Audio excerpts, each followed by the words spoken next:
Jeudi 9 mars 2022, le PSG se déplace au Santiago Bernabéu.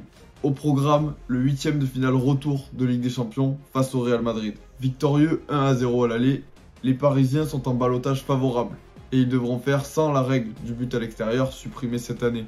Un petit avantage au score renforcé par l'absence de Casemiro et Mendy, tous deux suspendus.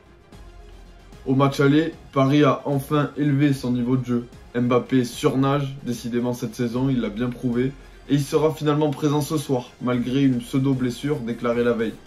On s'attend à ce que le Real Madrid mette beaucoup d'intensité, sans pour autant trop se découvrir. Même si Paris reste sur une défaite face à Nice 3 jours plus tôt, rien ne permet de douter sur ce que l'on va voir ce soir. Chez les merengues, on espère, on veut prouver. Une victoire remarquable 3 jours avant contre la Real Sociedad redonne de la confiance à tout un groupe, à tout un stade. Le Real Madrid rejoue enfin un gros match de Ligue des Champions dans son stade, ce qui n'était plus arrivé depuis la pandémie. Pas droit à l'erreur donc, ils doivent s'arracher. Mais qu'est-ce qu'on a vécu hier? Le foot c'est un sport incroyable et si hier vous avez fait autre chose que de regarder la Ligue des Champions, vous avez aucune excuse, c'est pas possible. Comment tu peux passer à côté d'un match comme ça? C'était sûr qu'il allait se passer quelque chose. Il s'est peut-être pas passé ce qu'on avait tous prévu, mais voilà, c'était fou. Plus sérieusement les gars, j'espère que vous allez bien, moi ça va nickel aujourd'hui, forcément en forme, ça doit pas être le cas pour tout le monde, mais bon, on va essayer d'être le plus objectif possible et de revenir un petit peu sur ce match et de comprendre ce qui s'est passé réellement. On est parti pour l'analyse, bonne vidéo à tous, on est parti et comme toute bonne vidéo, elle sera sûrement démonétisée, c'est même sûr qu'elle sera démonétisée si elle n'est pas bloquée par YouTube. Bref, donc n'hésite pas à lâcher ton like pour qu'un maximum de gens la voient. On est parti côté compo, pas vraiment de surprise. Juste faut savoir qu'au Real, du coup, c'est Nacho qui joue à la place de Mendy sur le côté gauche en défense. Poste qu'il a déjà occupé, mais bon, on sent qu'il n'est pas trop à l'aise. Et c'est Valverde qui remplace Toni Kroos dans le milieu de terrain. Côté parisien, Donnarumma, préféré à Navas dans les cages. On pensait que ce serait l'inverse, mais non, finalement, choix de Pochettino. Un milieu sans Gay avec Paredes, Verratti et Danilo Pereira. Pour le reste, c'est du classique. Pour les deux équipes, on est parti pour un match dans un stade qui est déjà bouillant. Pendant 1 minute 30, jusqu'à l'arrêt de jeu quand Militao se fait mal, les premières minutes de ce match, le Real presse. Et flotte alors un léger air de panique chez les Parisiens qui subissent quand même beaucoup pour un début de match. On sent un stade qui donne de la voix et qui a déjà l'air de s'embraser totalement. Quand le match commence, vraiment c'est un sentiment bizarre parce que j'ai l'impression, personnellement, et dites-moi si vous c'est le cas aussi, de revoir pendant 2 minutes les deux matchs de l'enfer du PSG, Manchester United et le Barça. Quand tout va mal, quand la panique s'empare des joueurs. Et là, c'était directement le début. Et je me suis dit, c'est pas possible. C'est pas possible, c'était il y a un moment. Depuis, l'effectif a changé. Le club a évolué. Ils ont eu des grosses performances en Ligue des Champions. Ils vont pas refaire le coup. C'est pas possible. Mais quand même, j'ai eu comme un flash. Je sais pas, ça m'a perturbé. Mais je me suis dit, non, c'est pas possible. Effectivement, le match reprend, Paris met un peu plus le pied sur le ballon et il se crée même la première opportunité en contre. Une bonne sortie de Messi, Neymar qui lance Mbappé, Courtois qui stoppe un centre dangereux. On sent que le Real a envie, mais le début de match est quand même pour les Bleus Marines. Nouvelle frappe de Mbappé, stoppée encore par le portier belge, le danger se rapproche. Le temps passe, la première mi-temps s'équilibre, Benzema lâche une frappe que Donnarumma détourne du bout des doigts. Les deux milieux de terrain se livrent alors une bataille énorme. Beaucoup d'intensité. On se régale. Franchement, spectateurs, on s'est régalé hier soir devant notre télé. Messi est en jambes. Touche le ballon plus que d'habitude et il est tout proche de tromper Courtois sur un petit ballon piqué. Et puis Paris repart à l'attaque. Mbappé marque une première fois mais il est signalé en position de hors-jeu. S'ensuivent alors 2 occasions pour le Noévé de la tête. 2 occasions qui font très peur à Paris. Le match s'équilibre, ça va d'un but à l'autre. 38e minute, Carvajal a le malheur de perdre le ballon dans sa moitié de terrain. Et le système parisien est très bien huilé. Neymar récupère, lance Mbappé dans la profondeur. Neymar, allez vas-y, allez vas-y Kylian, allez vas-y Kylian, allez vas-y, Kylian va aller défier, à la balle, Kylian Mbappé, c'est ton destin Kylian, marqué contre le Real Madrid, ton futur club. Mais dis-moi pas que c'est pas vrai. On savait tous, quand on l'a vu partir, on savait tous que ça allait terminer au fond. Il confirme son niveau stratosphérique Il répond présent dans les grands matchs, il devait marquer dans ce stade. Il avait déjà averti le public plusieurs fois, si le danger arrive, ça sera de lui. Paris mène 1-0 et le Real doit maintenant marquer 2 fois pour arracher les prolongations. À la mi-temps, on fait un constat simple. Le match est équilibré, Paris a de l'avance et beaucoup trop dangereux en contre. Compliqué de voir le Real se livrer beaucoup plus en deuxième mi-temps sans pour autant concéder d'énormes occasions en contre. Le match est franchement bon, hein, sur notre canapé, c'est facile de dire ça, mais il est franchement bon, on se régale. Et difficile quand même de croire à un scénario complètement renversant. Au retour des vestiaires, le PSG rentre avec encore plus de détermination. Le Real recule et subit. Le Santiago Bernabéu devient alors silencieux totalement et on n'entend plus que les 1800 supporters parisiens présents dans le parcage visiteur. Et forcément, quand tu recules, tu concèdes forcément des occasions. Et Mbappé va nous sortir une petite merveille de son chapeau. Contrôle V12, allez faites, accident. Un geste à la R9, un deuxième but refusé pour hors-jeu, plus de peur que de mal pour le Real. Paris mène toujours 1-0. Le Real doit encore marquer 2 fois, mais il faut changer quelque chose.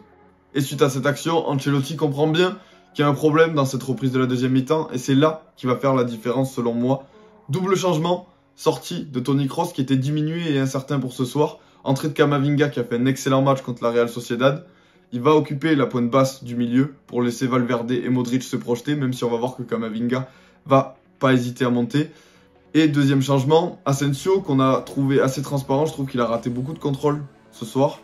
Et ben il va sortir et laisser sa place à Rodrigo, plus remuant sur le côté droit pour apporter plus de danger, plus de dynamisme. Et le rapport de force, après ces changements, va très rapidement s'inverser et c'est le Real qui va se remettre à mettre la pression sur le PSG, sans pour autant les inquiéter directement et sans pour autant non plus renflammer complètement le Santiago Bernabéu qui est un peu consterné et à l'arrêt depuis quelques minutes.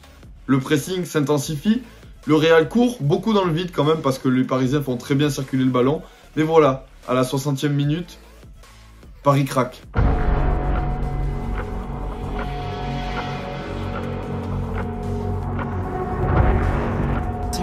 Attention, attention Donnarumma, attention. Oh là là, qu'est-ce qui m'appelle? Benzema le pressing, Vinicius, Benzema. Non. 1 heure, c'est le temps que Paris aura tenu sans faire d'erreur sur le pressing. Et malheureusement, cette erreur arrive à la 61e minute, au pire endroit possible sur le terrain. Donnarumma qui se trouve complètement. Une faute discutable certes, mais une erreur incontestable. Le PSG a relancé tout seul, comme un grand, le Real Madrid ce mercredi soir. Et le stade repart de plus belle. Le Real Madrid met une pression d'enfer au PSG. Heureusement, il y a une séquence où Verratti et Messi permettent au PSG de tenir une très longue possession de balles qui laisse respirer la défense. Mais il faut une équipe, un état d'esprit. On sent que ce but a beaucoup trop affecté les Parisiens, qui sont toujours qualifiés pourtant. Et alors qu'avant le match, on pensait que c'est bon, c'était vaincu, le flash que j'ai eu au début revient à ce moment-là. Et là, les vieux démons, c'est plus le flash. C'est la réalité. On revoit des attitudes qu'on n'avait plus vues ces dernières années. Pochettino est complètement immobile sur son banc. Aucun leader ne monte au créneau sur le terrain. Marquinhos, franchement, mauvais ce soir, c'est rare. Et c'est pourtant le capitaine. Et pourtant, il n'a pas bronché, il a remis personne en place. Les 3 attaquants de devant disparaissent complètement. Ils touchent plus le ballon, ils défendent moins. Plus aucun appel dans la profondeur comme c'était le cas en première mi-temps. Bref, Paris est inerte sur le terrain et forcément, on se dit que ça peut pas bien tourner pour le PSG. La tendance s'est clairement inversée et Paris n'a plus qu'à subir pendant 25 minutes. Une première tête de Benzema qui frôle le montant de Donnarumma avertit une première fois le portier italien. Ancelotti veut étouffer le PSG, il va changer une nouvelle fois de tactique. Sortie de Carvajal, en difficulté et déjà averti, entrée de Lucas Vazquez. Alaba passe latéral gauche, Nacho le remplace dans l'axe pour apporter encore plus de profondeur. Côté parisien, enfin un remplacement de la part de Pochettino, Gay qui remplace Paredes, averti. Dans la foulée, Vinicius avertit une nouvelle fois Donnarumma. Un ballon qui lui revient, une frappe en première intention qui passe au-dessus, deuxième avertissement pour le portier italien. 75e minute. Il reste 15 minutes à tenir pour le PSG. Modric récupère un ballon proche de sa surface et là, le vétéran Modric prend le ballon et va transpercer littéralement toute la défense parisienne. Il va éliminer 6 joueurs et il va servir Vinicius qui part en profondeur. Parce que Nacho est rentré dans l'axe à chaque fois. Ils ont demandé à Ah là-bas, alors là c'est Nacho qui est sur le marquage avec Mbappé. Oh, quelle remontée. Attention! Quelle remontée de Modric. Vite, Vinicius, il peut aller au bout. Vinicius. Sans faute. Ouais, c'est bien défendu Danilo, c'est très bien défendu. Modric encore. Le petit ballon pour Benzema. Le petit ballon pour Benzema. C'est pas possible. Karim Benzema.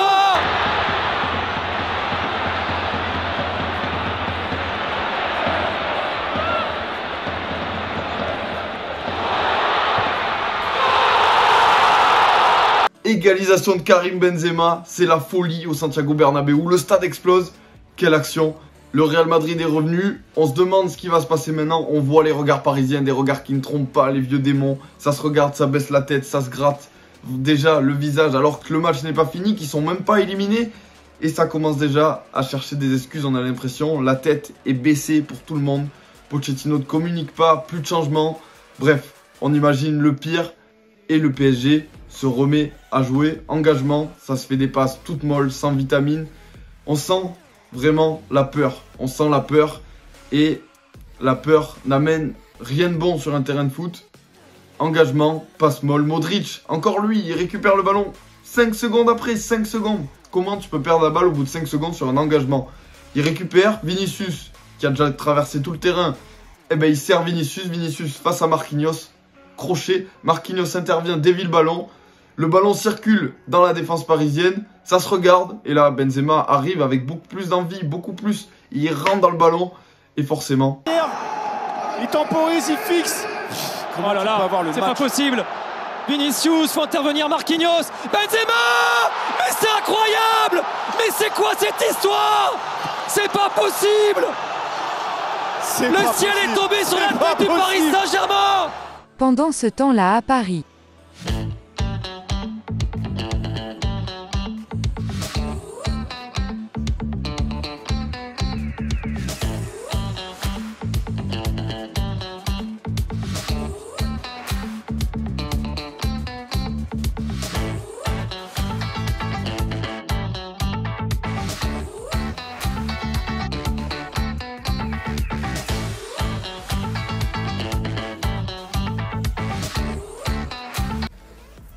Vous n'êtes pas content? Triplé. C'est la folie, c'est la folie. Qu'est-ce qu'il a fait? Qu'est-ce qu'il a fait? 2 buts en 2 minutes, triplé sur le match. Benzema envoie le Real Madrid en quart de finale. Ils l'ont fait, ils ont remonté les 2 buts, ils en ont même mis 3. Les 3, ça passe par Benzema forcément, qui a mis une intensité, qui a traumatisé toute la défense parisienne. Comment on peut sortir une prestation comme ça alors que le match était dans leurs mains? Ils avaient tout, ils avaient réussi. Ils avaient contourné la pression du Real. Ils avaient réussi à marquer. Ils s'étaient procuré plein d'occasions. Ils avaient effrayé Courtois. Comment c'est possible, après un premier match réussi, abouti, un deuxième match maîtrisé dans un stade qui te met la pression avec une équipe qui te rentre dedans, comment c'est possible d'un coup? Parce que tu prends un but, tu es toujours qualifié, tout s'écroule. On ne voit plus les joueurs, Pochettino fait plus rien. Et là, ça se regarde et ça trouve déjà des excuses alors qu'ils sont toujours qualifiés. Et forcément, derrière, t'en prends 2 en 2 minutes. C'est pas possible, c'est pas possible. Je ne sais pas comment expliquer ce phénomène. À ce moment-là, il reste 10 minutes à jouer. 10 minutes, on sait très bien que Paris ne fera plus rien. On le sait dans notre canapé, on est sûr. Et voilà, le Real a encore quelques actions. Paris ne propose plus rien. Et le Real s'en va tranquillement se qualifier pour les quarts de finale. Bravo à eux, ils ont fait quelque chose de fou. Mais... tu peux pas avoir cette attitude, tu peux perdre la tête haute, mais en reculant, en ayant peur. Ils ont plus rien fait, ils ont disparu totalement, c'est pas possible pour des joueurs d'un tel niveau. Et là, du coup, ça fait chuter tout le projet du PSG, c'est tout un empire qui s'écroule.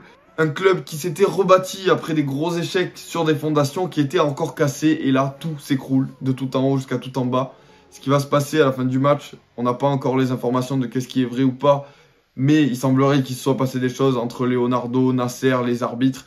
Eh ben, ça montre bien que c'est tout l'empire du PSG qui s'écroule. De la boutique à New York, au mercato estival, à Messi, à Sergio Ramos en tribune qui n'a pas joué de la saison. Bref, tout s'écroule et tout est à remettre en question. Paris s'est assommé tout seul ce soir, n'a jamais su se relever, alors qu'il semblait pourtant guéri. Eh ben non. Tant d'années après, le problème est beaucoup plus profond. Difficile de toucher du doigt ce problème justement, mais dur de croire qu'autant d'entraîneurs échouent au même endroit alors qu'ils réussissent tous ailleurs. Ça paraît fou quand même. Difficile de croire aussi qu'Mbappé va rester à la fin de la saison. Et comment lui en vouloir? Comment lui en vouloir de quitter une équipe telle qu'elle sur le terrain? Comment c'est possible? C'est pas un projet viable pour le foot. Ça paraît facile à dire après coup. Ça paraissait aussi facile à imaginer à l'avance. Mais bon, qu'est-ce que vous voulez? Paris a fait ce que personne ne pensait qu'il pouvait faire une nouvelle fois. C'est fou ce que ce club a amené en Ligue des Champions parce que c'est pas possible. Ils nous font quelque chose qui est impossible. J'espère être objectif sur cette vidéo, mais voilà, j'attends vos avis, supporters parisiens, supporters autres en commentaire. On a, j'espère, si vous voyez cette vidéo, Veski, les droits YouTube. On s'assoit une nouvelle fois sur la monétisation, c'est pas grave. Tant que cette vidéo vous a plu, donnez-moi vos avis, vraiment, je peux faire une vidéo si vous voulez en détail sur les problèmes du PSG parce que on pourrait parler des heures et des heures sur ça. Bref, je pense que le film du match est terminé. Maintenant, il va falloir une analyse encore plus à froid. Ça sera peut-être pour plus tard. Il va se passer des choses dans les tribunes du PSG ce week-end déjà, à mon avis. Et ils ont raison, C'est pas un club de foot, c'est un club qui fait du marketing plus que du terrain pur et dur. Il faut du renouveau de haut en bas. Bref, j'espère que la vidéo vous a plu. Je vous dis à très vite sur la chaîne. Ciao! C'est un guignol. Neymar, il faut qu'il soit viré. Sur le champ, Neymar, au revoir. T'es plus un joueur de foot.